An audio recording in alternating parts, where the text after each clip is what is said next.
and gentlemen, welcome to my Week 1 NFL reactions, and boy do we have a lot to talk about. Before we hop right into this video, I do want to point out that I am 11-4 right now on my Week 1 picks, no big deal. And I also wanted to show you guys that I won $250 on Prize Picks by using that Dak Prescott free square I was trying to get you guys to sign up for. Anyone who followed this entry on Twitch, I hope you buy yourself something nice. And for those who didn't get to participate, it's never too late. You can always use code WyattzWorld to match up to $100 of your first deposit and participate in future free squares. But that's all I got. Now let's hop into my Week 1 reactions.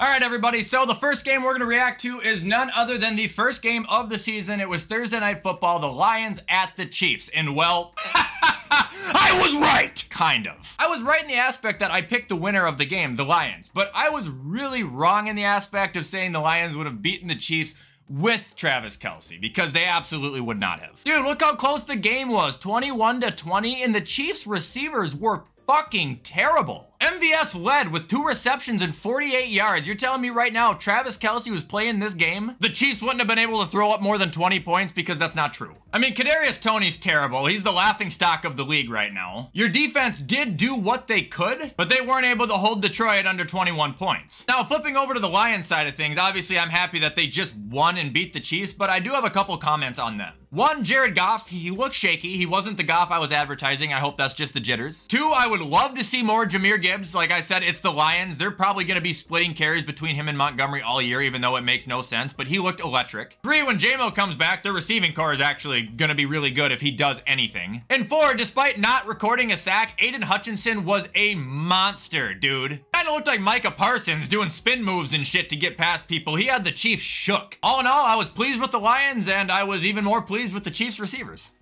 All right, next game we got is the Bengals at the Browns, and wow. Just days after signing the biggest contract in NFL history, Joe Burrow got benched. And no, I don't want to hear it, Cincy. They're just trying to protect him, save him. No, his ass got benched. There was like 5 minutes left in that game. I'm not calling Joe Burrow a bad quarterback, but I am saying he had a horrible week 1, and he has a history of having horrible week 1s. And dude, their offense did nothing. T. Higgins didn't even get a catch. Game was all Cleveland, but it's not what you think. Judging by the score, you know, 324, you would have thought that maybe Cleveland's offense really smacked him around, and it didn't really feel like that, honestly. I mean, yeah, Nick Chubb was great. He's the best running back in the history of the league, but aside from that, Watson made a mistake. He had a decent rushing touchdown, but still didn't look like he was the most comfortable. Elijah Moore led the team in receiving. Nobody had over 50 receiving yards. Like, offensively, they weren't that great, but defensively, it's where they won the game. It's where they bullied the Bengals for 2.5 hours. Yeah, I know they only have, what, 2 sacks and no picks, but that's not the point. It's the disruption that was at a constant, man. Burrow had pressure. The secondary was smothering the receivers. This was just a good old-fashioned behind-the-barn ass-kicking from Cleveland. Do want to see their offense wake up, though.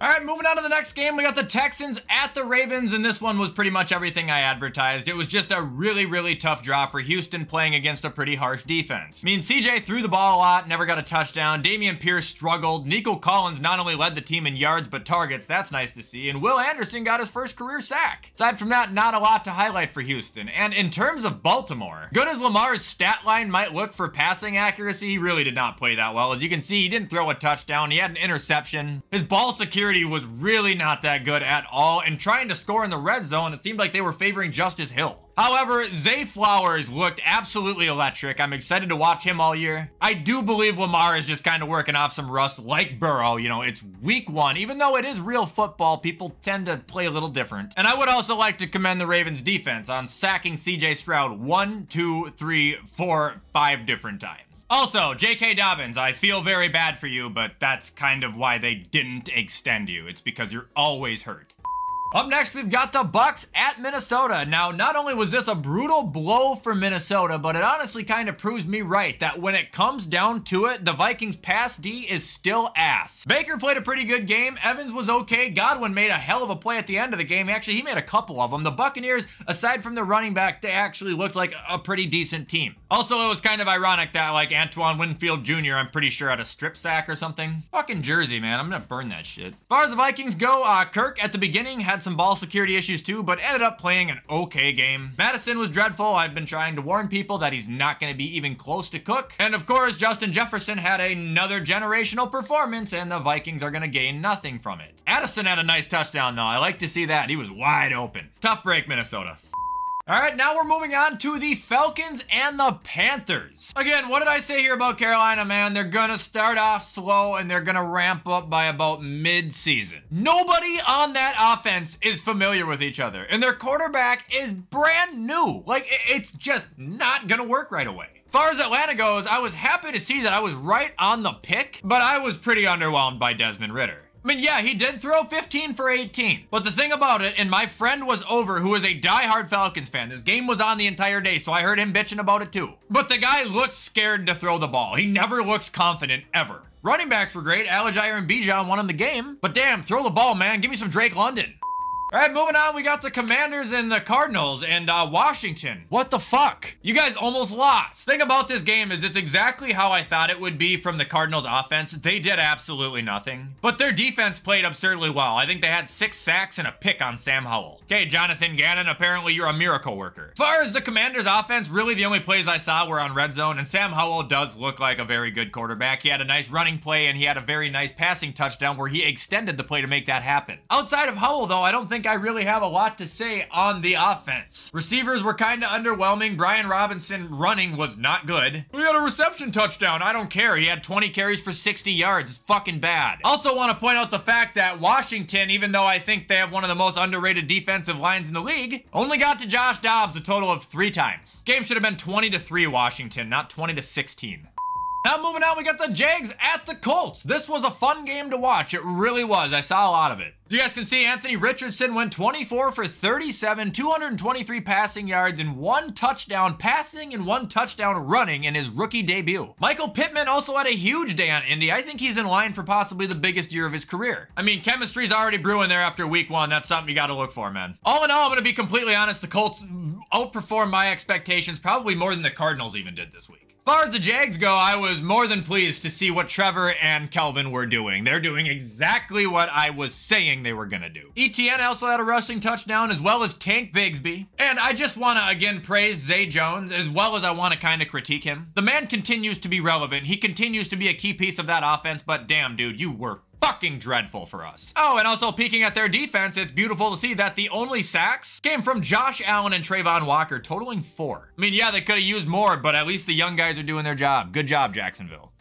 Next, we've got the 49ers at the Steelers. You know, the game where I said Brock Purdy was going to get hit with the wave that he had absolutely no idea how to handle. Turns out it was kind of the opposite way there. Kenny Pickett dealt with the wave that he was unable to handle. Luckily for me, I never called San Francisco shit. I've predicted them to be like a 12-win team. I know they're good. I just thought the Steelers were going to upset them at home. Okay, that didn't happen. And another thing that did happen is the fact that I am now convinced Brock Purdy is actually real. I mean, I was convinced that the guy was good, but dude, now you're going into Pittsburgh against that defense and you're throwing 19 for 29, 220 and 2 touchdowns, 0 picks. Pretty clean. McCaffrey had 22 carries for 152 yards, 1 touchdown. He was obviously great. Apparently, Ayuk's season is among us. 8 for 129, 2 touchdowns, rip Debo. And yeah, looking at the San Francisco defense, they were literally all over Pickett, sacking him 5 times and picking him off twice. Now, if you look at Pittsburgh, there's not really a lot to see here. You know, Kenny kind of struggled. Najee only got 6 carries, but it is interesting that Allen Robinson was the leading receiver. And it's always fun to point out what TJ Watt did, and this game was just a cool, chill 3 sacks. Even on your worst days, Pittsburgh, you're always gonna have him to watch, so it's a good day. Next game we got was the Titans at the Saints, and I nearly predicted this game to an absolute T. My prediction of the score was the Saints winning 17-16, so like literally just a shave. This is everything I advertised. Great roster, terrible coach, great coach, not so good roster. This is what it looks like. Tannehill was ass, 198, 3 picks. Henry didn't do much, DeAndre Hopkins tried. Looking at the Saints, Derek Carr went 23 for 33, 305 yards, 1 touchdown and 1 pick. Olave had 8 receptions for 122, which was great, and then Jamal Williams running the ball was absolutely worthless. I mean, honestly, this game just kind of felt like a big old mess from every time I got to see it pop on with Red Zone, but the one thing I'm taking as a glorified thumbs up in terms of what I've been saying about the Saints, Derek Carr had a pretty good start to his league-leading passing stat that I think he's going to have. I mean, shit, he threw for 305.5 and had 2 receivers nearly over 100 yards. Just hope he can keep up with Tua. Next game we got is the Raiders and the Broncos, and I don't have a whole lot to say because this game actually pissed me off. I thought the Broncos had them beat, and then I looked at the score and saw that they blew it by a point. Major takeaway I have, however, is how great both quarterbacks looked. Jimmy played out of his mind, and Russ looked like Russ again. Unfortunately for the Raiders, Josh Jacobs really fell apart, but fortunately for them, chemistry is carried over from New England because Jimmy and Jacoby completely lit it up. What if Adams is actually wide receiver too? Could you imagine? No, props to you though, Raiders. I mean, yeah, you guys shut me up. You proved me wrong for sure. I would just like to really throw the excuse out there for Denver's behalf that if they had Scary Jerry, I think they would have put you in the dirt. I mean, look at Russ's weapons here. This was really not much. Now we got Philly at New England, and I hate to keep saying I told you so or it's what I advertised, but this is what I fucking advertised. Nobody gets an easy win in New England. Yeah, you thought it was gonna be easy in the first quarter of the game, but guess what? It wasn't easy. Mac Jones actually played pretty good. He had 54 pass attempts, completing 35 of them for 316 yards and 3 touchdowns. Rushing was a little spotty. Stevenson wasn't very good. However, I do want to commend Kendrick Bourne because I feel like this game was the most of Kendrick Bourne I have ever seen in his career, to be honest. I mean, they had a pretty consistent passing game here, too. Top of that, Christian Gonzalez got a sack, so did Judon. They even got a third one down here from Josh Uch, but that wasn't enough to keep down dilly fuck Philly. Jalen went 22 for 33, 170, and a touchdown to Devontae Smith. Their run game was a little bit weak, too. And even though their passing game didn't really live up to what I thought it was going to be after the start of the game, it was also pretty consistent. I also got to see a pretty nice pick by Darius Slay and Jalen Carter's first career sack, which is probably going to be the first of about 7 million. That will bring us to the Rams and the Seahawks. Seattle, we got a lot of trust issues. Your defense that I talked up pretty much all offseason just got absolutely obliterated by Matt Stafford. 334 passing yards, 3 rushing touchdowns you guys allowed. 2 guys got 100 receiving yards. One of them I've never fucking heard of, and the other one's Tutu Atwell. You guys should have blown them out of the water, and you got blown out of the water. It was a lousy ass game, bro.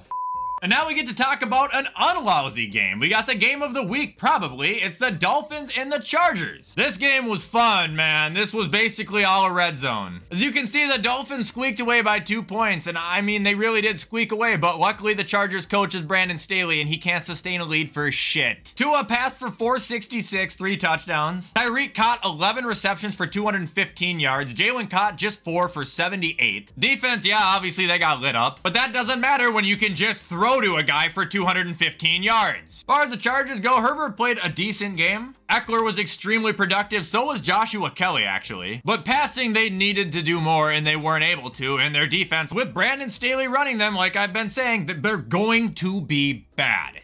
All right, next up, we got the Packers and the Bears, a game I didn't see a lot of unless it was on Red Zone, and for some reason, my Red Zone didn't really show a lot of it. However, it's interesting to see Jordan Love appears to be okay, 15 for 27, 245, and 3 touchdowns. Aaron Jones was good and then unfortunately got hurt. Hopefully it's not too serious. But the saving grace for Green Bay is none other than Romeo Doubs, a guy that I've been trying to preach as being underrated since last year. 2 touchdown catches, one of them was terrific, man. I seriously think the guy is just about as good or better than Christian Watson. Defense did a good job on suffocating Fields. Quay Walker picked him off once. However, I do want to highlight A.J. Dillon's day on the ground. I don't think I have honestly ever seen him do this terrible. Anyway, peeking over at the Bears quick, Fields, he was fine. Had a couple bad throws, had a couple good throws, had Claypool drop a couple of his throws as usual. But the shocking factor to me is the fact that DJ Moore only had 2 receptions for 25 yards. Behind Rashawn Johnson, Khalil Herbert, Cole Kmet, and Darnell Mooney. How does that work? Tough break for Chicago, though. When it comes down to it, the Packers, well, they still own your asses. And finally, the last game to react to for week 1 so far is the Cowboys and the Giants. And I don't even know if we really need to talk about this one. I fell asleep at halftime and didn't wake up to see the final score till this morning. What's interestingly enough here is the Cowboys dropped 40 points and Dak only threw for 143 yards and didn't even have a passing touchdown. I mean, aside from Pollard, where did these points come from? Was it defensive? Like I said, I fell asleep at halftime. 7 sacks and 2 picks on Danny Dimes, huh? Look, if you're a New York fan, you can go ahead and try to explain this game to me. I'd probably have a better understanding from you. But right now, the only thing that I can really say that I think would have benefited your team is if you guys didn't pour all your money into Daniel Jones. Guys, no other team was going to pay him what you paid him. He would have stayed for a lot less. And now you have to look back at this game and wonder what you could have needed, who you could have needed to help you guys out, and you have to look at that Danny contract and his stat line and go, well, that's where all the money went. Could be a bad take, but right now that's really all I gotta say. 40-0, man. It's really embarrassing.